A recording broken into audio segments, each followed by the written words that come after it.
The road was dust and gravel, slicing through a sea of trees that grew unnaturally close together.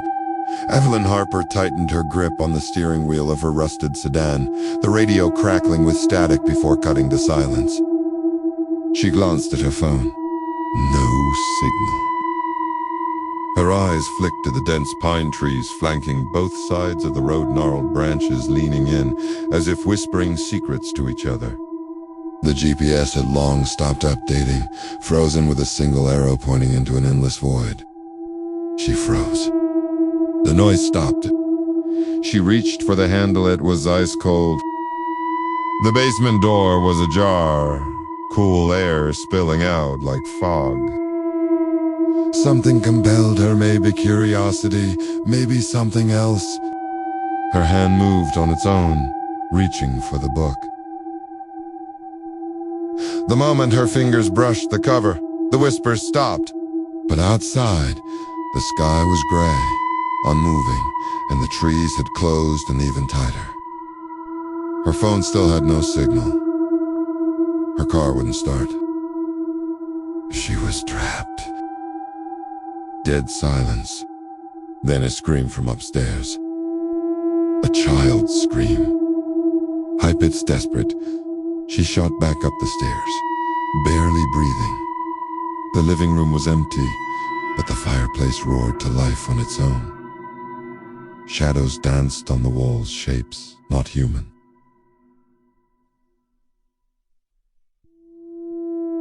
She turned to see a girl standing at the end of the hallway. Pale skin. Hollow eyes. Mouth sewn shut with black thread. Her hands were stained with blood. Evelyn backed away slowly, heart racing. She descended into the dark. The stairs were narrow, wooden, and seemed to stretch longer than they should. The air grew colder, each breath visible.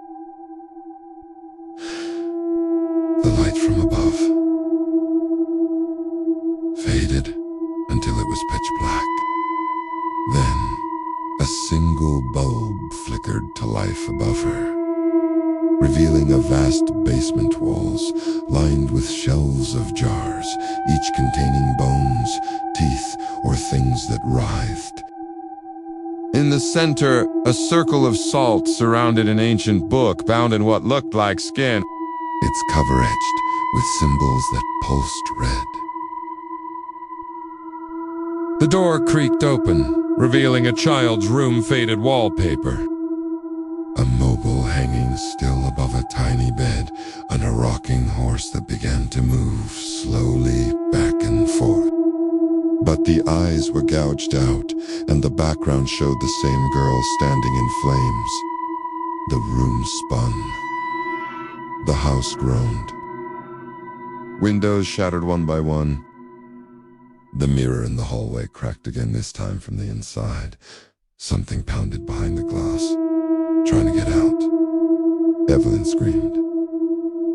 The lights flickered and died. Total blackness swallowed her. She backed away, heart thundering. The hallway was darker than before. At the far end, something moved, a figure, tall and cloaked in shadow. She blinked. Gone. Yet she drove on, following the directions scribbled on the back of an old, yellowed postcard she had found in her late uncle's belongings. Black Pines Road, end of the line. She had never heard of Raven Hollow before the funeral. When the lawyer handed her the keys and the deed to the Hollow House, she thought it was a bad joke.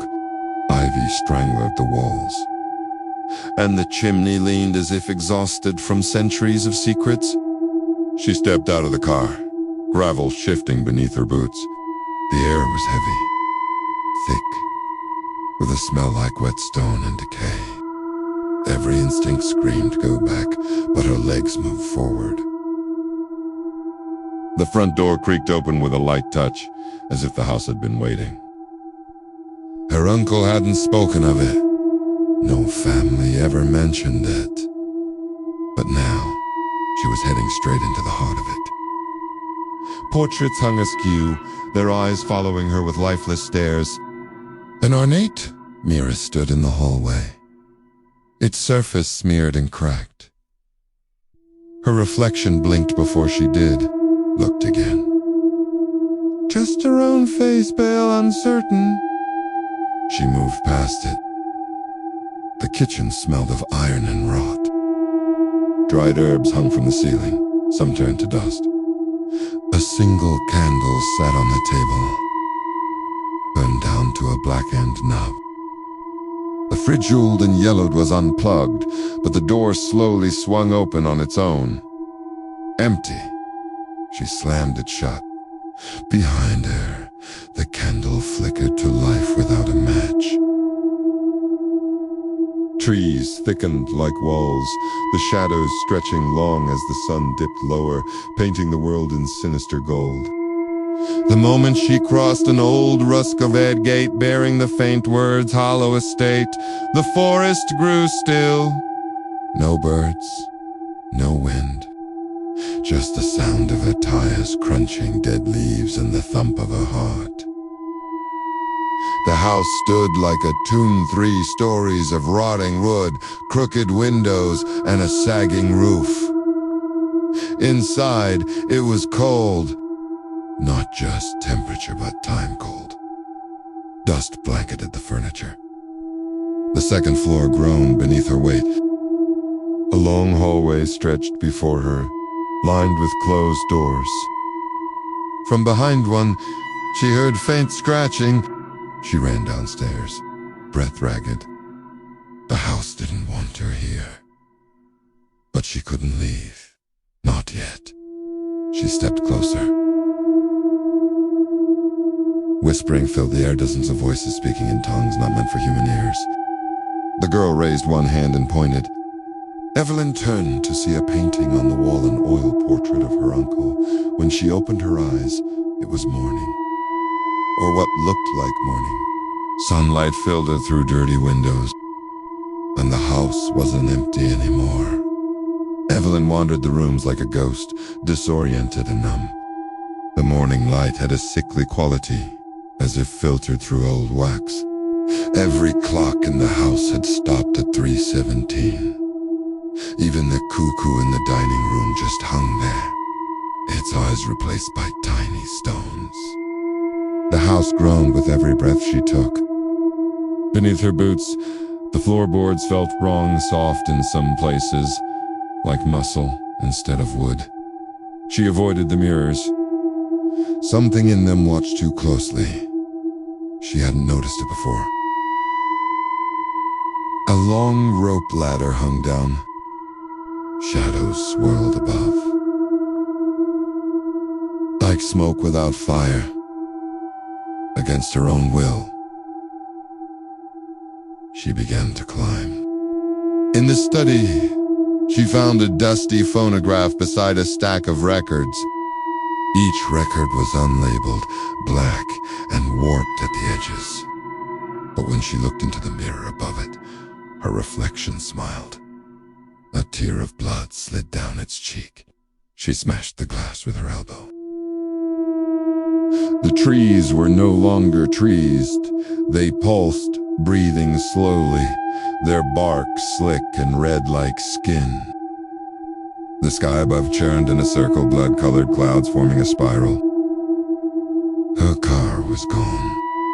In its place stood a scarecrow dressed in her clothes, its mouth sewn shut with a note pinned to its chest.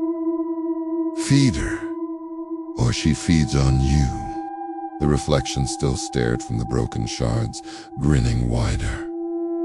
Nothing. Then came a whisper from the other side. We remember you. One lay already on the player. Out of reflex, she turned the crank. The moment the needle touched vinyl, a voice crackled through. Not music, not speech, but slow breathing.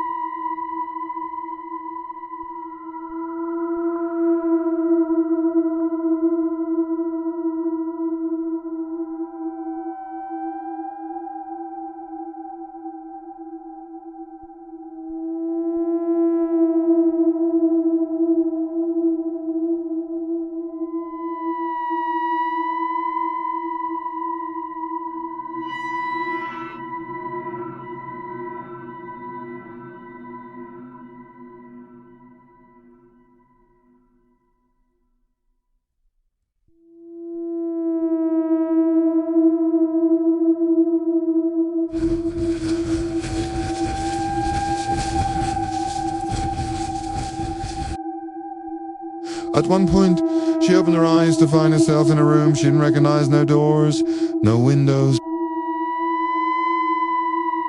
Just red walls and a bed soaked in something warm. The match wouldn't light.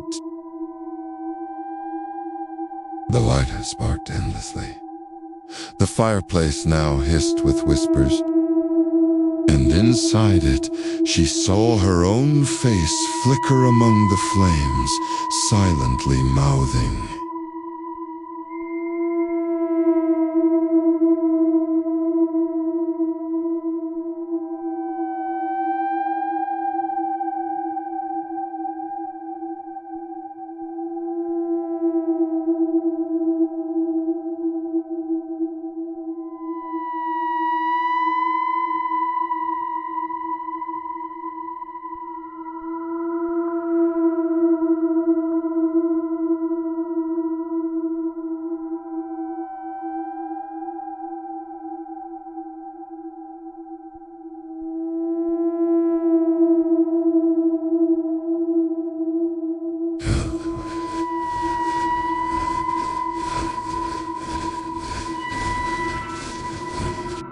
The bottom couldn't be seen. From within came the sound of a heartbeat, not hers, louder, deeper.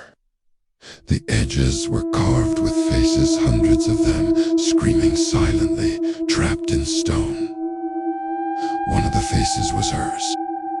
Another was her uncle. Another was the little girl. Figures stood around her, humming a song made of screams. One held a mirror in front of her. She saw herself but aged, decayed, with hollow eyes and blood-streaked teeth. The phone died instantly after. No battery, no power. In the shadows, behind furniture, under the stairs, something always moved. Never seen directly, but always present. Then came a whisper. "Don't look up." Evelyn's spine stiffened. She turned the player off. The voice didn't stop. Inside was a staircase, spiraling down into pitch black. No steps, just rope and wet stone. A stench rose up, copper and rotting flesh. From deep below came the faint sound of a lullaby being sung in reverse.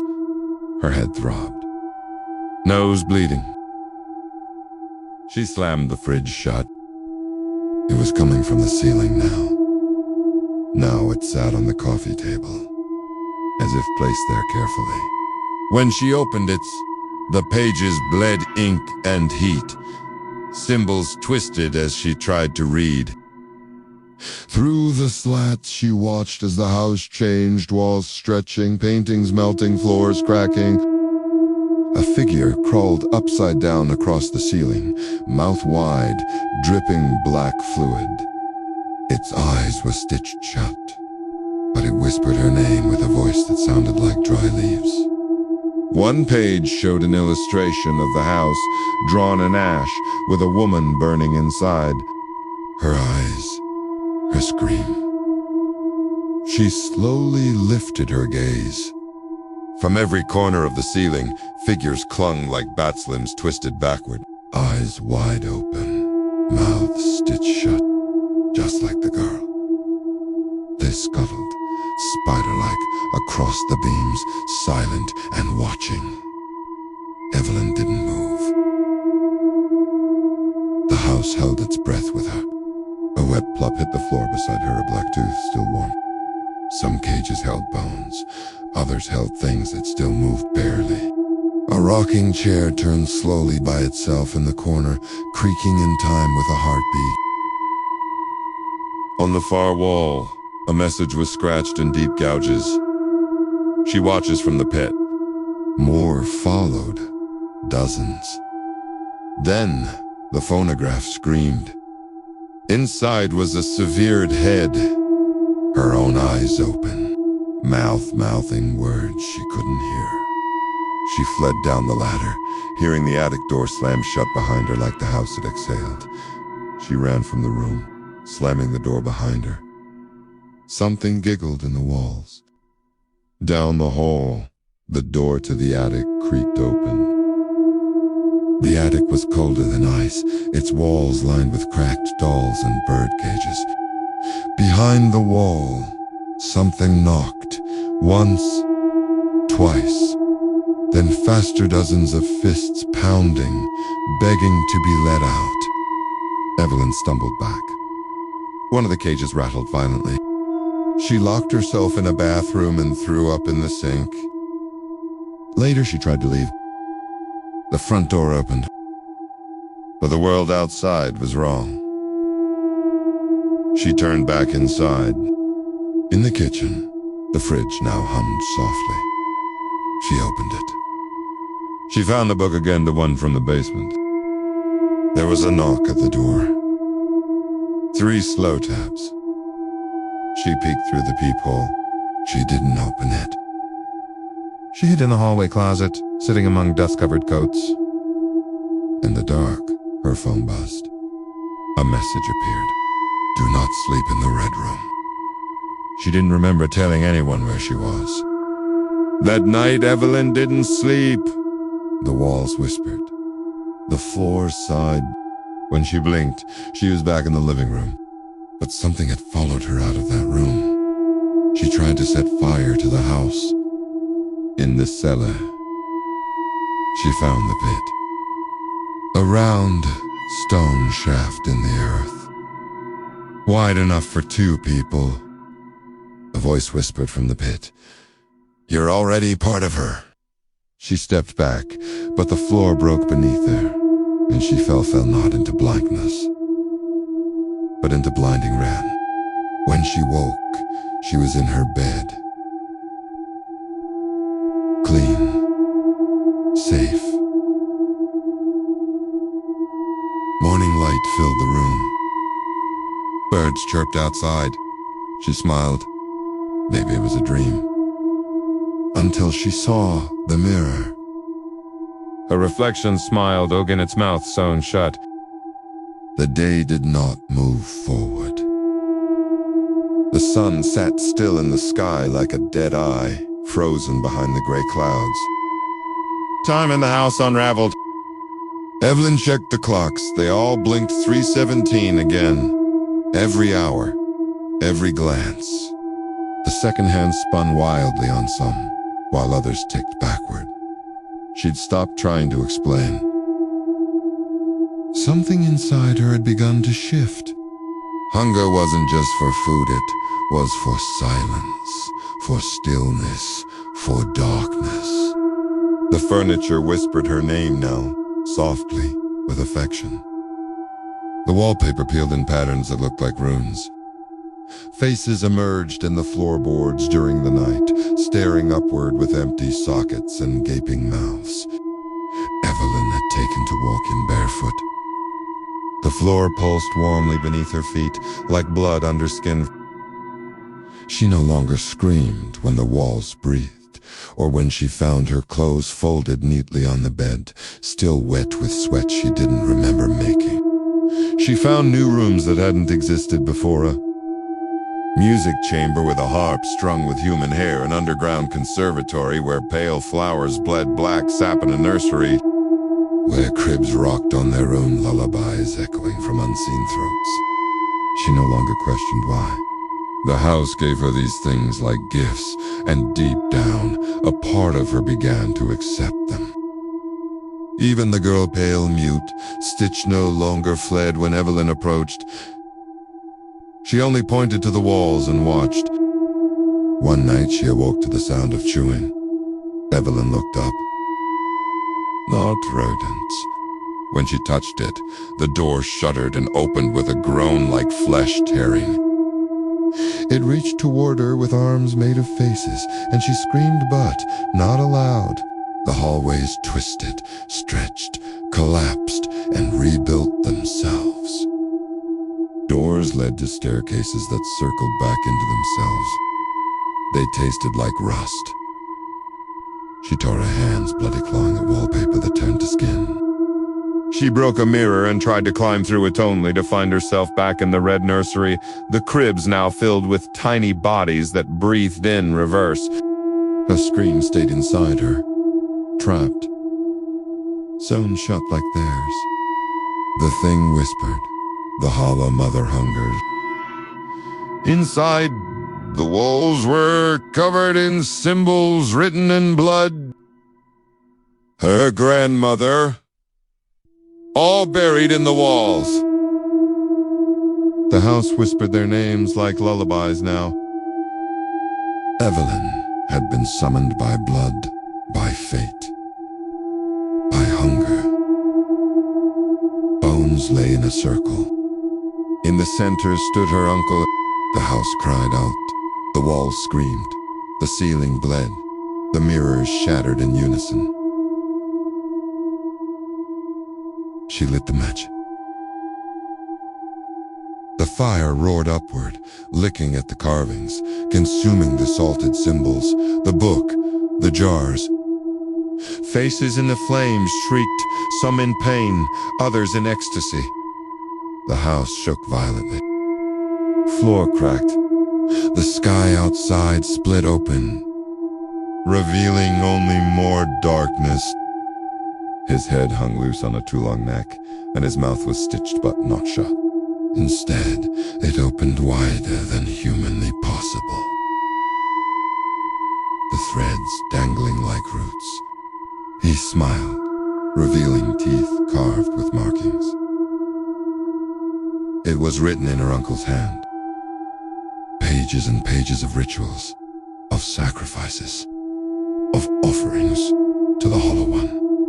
An entity that had once been a woman, Evelyn saw herself in its core, screaming to be free. She felt herself unraveling, mind separating from body, being pulled into the thing, but had devoured so much that she became the hunger itself. The house was built on her mouth. It fed her, kept her dreaming. If she ever woke, if the pit ever emptied, the world would become her next meal. His voice sounded like dozens layered into one. Not animals. The Hollow Mother howled, the sound splitting wood and bone, cracking time itself. But Evelyn continued. Her eyes bled, her lungs filled with ash. Still she sewed. Her hands were raw, her hair white, her eyes hollow, but she was alive. A single mirror shard lay at her feet. Something larger, something behind the walls. She followed the sound through the maze of shifting corridors until she found a door she hadn't seen before, painted blood red without a knob. He was alive but wrong. His limbs bent the wrong way. You came back, he rasped. You belong to her now, he said. We all do. He raised a bony hand and gestured toward the ceiling. The red ceiling pole stand opened like an eye. From it descended something vast and wet and ancient, a mouth formed of smoke and limbs and voices. She ran. She didn't stop running for what felt like days. Eventually, the house let her rest. She collapsed in a room that smelled of lavender and bones. She wept, but her tears weren't hers. Later, she found a journal in a sealed room behind the fireplace. The journal ended with one sentence. I gave her everything, but she wanted more. Below that, a name was scratched in Fury Evelyn's. She was the final offering. Her bloodline had sealed the pact generations ago. Every daughter was marked. Every daughter returned. Her mother. But something inside her rebelled. She returned to the pit. This time, she brought fire. She poured gasoline from the lantern storage down the spiral stairs of the basement. The pit burst open, belching smoke and howls, but the Hollow Mother rose. She surged from the pit, a creature of limbs and tongues and teeth, formed of every soul she had consumed. Then the girl appeared silent. She held out a single needle and thread. Evelyn understood. To survive, she had to sew it shut. The mouth, the pit, the hunger. With bleeding fingers, Evelyn chanted the words from the journal, binding the threads with fire and pain, until the mouth closed. Silence fell like a guillotine. When she awoke, the house was ash. Nothing stood except a ring of black earth where the foundation once lay. It showed nothing. Not even her reflection. She walked away from Raven Hollow, never looking back. But even now, years later, sometimes she wakes at 3:17 to the sound of chewing in the walls and the whisper.